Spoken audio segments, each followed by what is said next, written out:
In occasione delle prossime festività natalizie, la Questura di Agrigento ha presentato stamani, per mezzo del questore Maria Rosa Iraci, il piano di potenziamento delle attività di controllo sul territorio, ritenendoli necessari intensificare i controlli in un periodo, quello natalizio, solitamente che si caratterizza più movimentato del solito, come giro di denaro, delle attività commerciali, spaccio di sostanze stupefacenti. Il questore ha anche lanciato un appello ai cittadini, quello di collaborare segnalando eventuali atteggiamenti sospetti, anche attraverso le app messe a disposizione dalla polizia che garantiscono l'anonimato.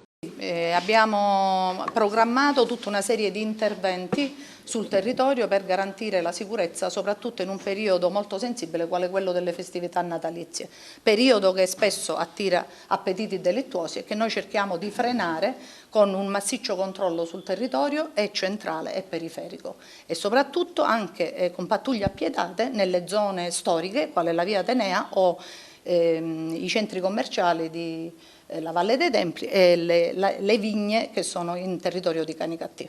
Ecco, quanto collabora la gente? L'appello che voi fate è quello anche di collaborare attraverso le app. Diciamo che la collaborazione si è notata anche con l'uso delle app che permettono di far restare anonimo chi è che segnala.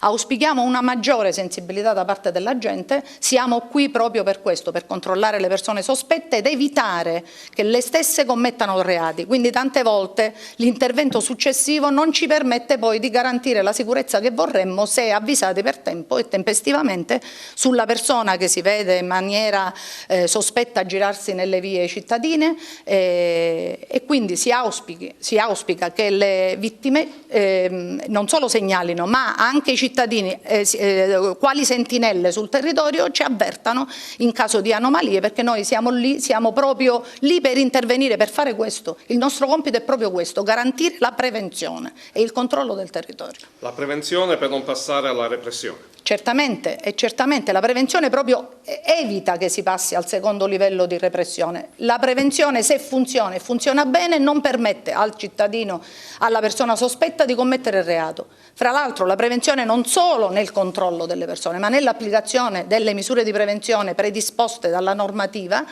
proprio per evitare che la persona, ad esempio, ritorni in un territorio quando non ha ragione di starci. Ad esempio, una persona che ha commesso reati, che viene fermata, controllata, noi immediatamente predisponiamo il foglio di via obbligatorio, che è una misura prevista dalla normativa per il questore, che può vietare alla persona di ritornare nello stesso comune anche fino a un tempo di 3 anni.